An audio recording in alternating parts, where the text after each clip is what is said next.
प्रणाम भक्तजनों, आप सबका स्वागत है आपके अपने चैनल भक्ति आलोक पर। आज हम सब एक अद्भुत, रहस्यमय और गूढ़ प्रश्न का उत्तर खोजने जा रहे हैं। भगवान विष्णु शेषनाग पर क्यों विराजमान रहते हैं? ये प्रश्न सरल है, लेकिन इसका उत्तर अत्यंत गहरा है।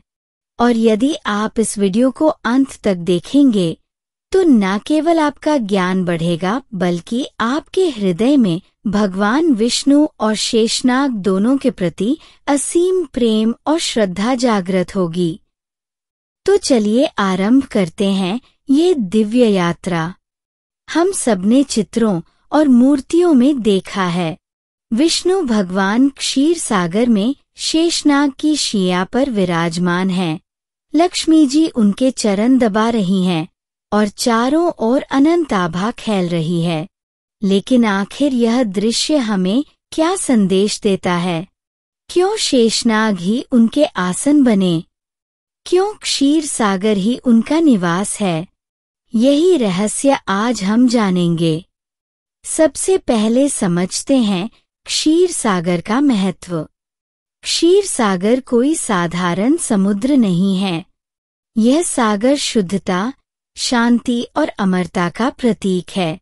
क्षीर अर्थात दूध, और दूध सत्वगुण का प्रतीक है। इसलिए विष्णु भगवान का क्षीर सागर में रहना ये संदेश देता है कि ईश्वर सदा शुद्धता, शांति और सत्वगुण में ही निवास करते हैं। और अब प्रश्न आता है, जब वे क्षीर सागर में हैं, तो शेषनाग क्यों उनके आसन बने? शेषनाग को अनंतनाग भी कहा जाता है। उनका नाम ही बताता है। शेष अर्थात अंत में जो बचता है, और अनंत अर्थात जिसका कोई अंत नहीं। जब यह समस्त सृष्टि समाप्त हो जाएगी, जब सब कुछ जलकर मिटकर शून्य में बदल जाएगा, तब भी जो शेष रहेगा वही शेषनाग है, और ईश्वर के लिए वही अनंत आधार बने। इसलिए विष्णु भगवान शेषनाग पर विराजमान हैं, क्योंकि शेषनाग ही अनंत हैं और ईश्वर भी अनंत। अनंत को अनंत का सहारा। शेषनाग का स्वरूप अत्यंत अद्भुत है। उनके हजारों फन हैं। हर फन पर रत्न जड़े हैं, जिनसे दिव्य प्रकाश निकलता है। ये 1000 फन संसार की अनगिनत दिशाओं, लोकों और रहस्यों का प्रतीक हैं। जैसे जैसे आप आध्यात्मिकता में गहराई में जाएंगे, आप पाएंगे कि शेषनाग स्वयं ही ब्रह्मांडीय ऊर्जा है। कहते हैं, जब विष्णु भगवान शयन करते हैं, तो शेषनाग का फन छत्र बनकर उनकी रक्षा करता है, और जब वे जगते हैं तो शेषनाग उनके साथ सेवा में तत्पर रहते हैं। श्रीमद्भागवत, महाभारत, विष्णु पुराण, हर जगह शेषनाग का विशेष उल्लेख है। श्रीमद्भागवत में कहा गया है, शेषनाग स्वयं भगवान के ही एक अंश हैं। वे सेवा और त्याग की मूर्ति हैं। उन्होंने अपना समस्त जीवन भगवान विष्णु की सेवा के लिए अर्पित कर दिया। इसीलिए भगवान विष्णु ने उन्हें अपना शैया और आसन बना लिया, क्योंकि ईश्वर सदा उसी के निकट रहते हैं, जिसने स्वयं को पूरी तरह भगवान को समर्पित कर दिया हो। शेषनाग हमें सिखाते हैं, यदि हम अपने जीवन में परमात्मा की सच्ची सेवा करें, अपना अहंकार छोड़ दें और स्वयं को ईश्वर को समर्पित कर दें, तो भगवान स्वयं हमें अपने निकट स्थान देते हैं, जैसे उन्होंने शेषनाग को दिया। क्या आप जानते हैं, कहा जाता है कि संपूर्ण ब्रह्मांड शेषनाग की ही फनों पर टिका है। जब वे सांस लेते हैं तो सृष्टि का विस्तार होता है। जब वे सांस छोड़ते हैं तो सृष्टि का संकुचन होता है। इसका अर्थ है, शेषनाग स्वयं काल हैं। वे समय का प्रतीक हैं, और विष्णु भगवान शाश्वत काल के भी आधार हैं। इसलिए काल स्वयं ईश्वर की शिया है। यह दृश्य हमें सिखाता है कि ईश्वर काल से भी परे हैं, वे काल के भी स्वामी हैं। एक और गूढ़ अर्थ है, शेषनाग विष्णु भगवान के नीचे हैं। इसका अर्थ है कि अनंत ऊर्जा और समय भी भगवान के अधीन हैं और उनके ऊपर देवी लक्ष्मी जी सेवा कर रही हैं। यह दर्शाता है कि ऐश्वर्य और शक्ति भी केवल भगवान के चरणों में ही है, यानी संपूर्ण जगत, समय, शक्ति और ऐश्वर्य सब ईश्वर के अधीन है। भक्तजनों, जब हम भगवान विष्णु को शेषनाग पर शयन करते देखते हैं तो यह हमें एक बहुत गहरा संदेश देता है। हमारे जीवन में चाहे कितनी भी समस्याएं क्यों न हों, चाहे जीवन कितना भी अशांत क्यों न हो, यदि हम स्वयं को ईश्वर को समर्पित कर दें तो वे हमें शेषनाग जैसी स्थिरता, शांति और सुरक्षा प्रदान करेंगे।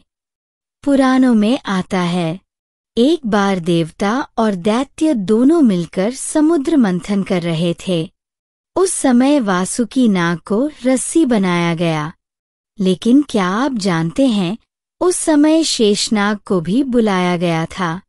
लेकिन शेषनाग ने कहा, मैं तो केवल अपने प्रभु विष्णु की सेवा के लिए ही जन्मा हूँ, मुझे किसी और कार्य से मतलब नहीं। मेरा संकल्प है कि मैं केवल भगवान विष्णु की सेवा ही करूँगा। सोचिए, कितनी बड़ी बात है। जहाँ सब लोग अमृत पाने की होड़ में थे, वहाँ शेषनाग केवल सेवा को ही अपना अमृत मानते थे। और यही कारण है कि भगवान ने उन्हें अपना सबसे निकट स्थान दिया। हम सब शेषनाग से यही सीख सकते हैं कि यदि हम भगवान की सेवा में लग जाए तो हमें संसार के सुख दुख, हानि लाभ, जीत हार से कोई मतलब नहीं रहेगा, क्योंकि सच्चा सुख केवल प्रभु की सेवा में है। विष्णु भगवान का शेषनाग पर शयन करना यह भी बताता है कि ईश्वर के साथ रहने से ही आत्मा को शांति मिलती है। जब हम भक्ति में लीन हो जाते हैं, जब हम हर पल भगवान का नाम जपते हैं, तो हमारे जीवन का सागर भी क्षीर सागर बन जाता है, जहाँ केवल शांति और आनंद ही है। प्रिय भक्तजनों, आज आपने जाना कि भगवान विष्णु शेषनाग पर क्यों विराजमान हैं, क्योंकि शेषनाग अनंत हैं और भगवान भी अनंत। क्योंकि शेषनाग काल हैं और भगवान काल के भी स्वामी। क्योंकि शेषनाग ने अपना जीवन केवल सेवा को समर्पित कर दिया, और क्योंकि वे शांति, स्थिरता और सुरक्षा का प्रतीक हैं। इसलिए जब भी आप विष्णु भगवान को शेषनाग पर शयन करते देखें, तो याद रखिए, ये दृश्य हमें सिखाता है कि यदि हम अहंकार छोड़कर भक्ति में लीन हो जाए, तो ईश्वर हमें भी अपने निकट स्थान देंगे। भक्तजनों, आइए साथ मिलकर विष्णु भगवान को याद करते हैं। शांताकारं भुजंगशयनं पद्मनाभं सुरेशं, विश्वाधारं गगन सदृश मेघवरं शुभांगं, लक्ष्मीकांत कमलनयनं योगिभिर्ध्यान गम्यं, वंदे विष्णु भवभयहरं सर्वलोकैकनाथं। भक्तजनों, अब जब हमने समझ लिया कि भगवान विष्णु शेषनाग पर क्यों विराजमान रहते हैं, तो आइए इस ज्ञान को केवल सुनकर ही न छोड़ें, बल्कि इसे अपने जीवन में उतारें। जरा आंखें बंद कीजिए, कल्पना कीजिए उस दिव्य दृश्य की। शांत क्षीर सागर, जहाँ दूध की लहरें धीरे धीरे हिलोरे ले रही हैं। वह शांति, वह पवित्रता जिसे हम शब्दों में नहीं कह सकते। और उसी सागर के मध्य शेषनाग का विशाल स्वरूप। हजारों फन, जिन पर अनगिनत रत्न जगमगा रहे हैं। हर फन से निकलती आभा चारों दिशाओं को प्रकाशित कर रही है। उनके ऊपर शयन कर रहे हैं भगवान विष्णु, नीलवर्ण, शांत, दिव्य मुस्कान के साथ। हाथों में शंख, चक्र, गदा और पद्म। आंखें बंद, मानो समस्त ब्रह्मांड का भार उन्होंने अपनी गोद में ले लिया हो। और उनके चरणों में माता लक्ष्मी, जो सदा उनके संग रहती हैं। यह दृश्य केवल चित्र नहीं है भाइयों और बहनों, यह जीवन का सत्य है।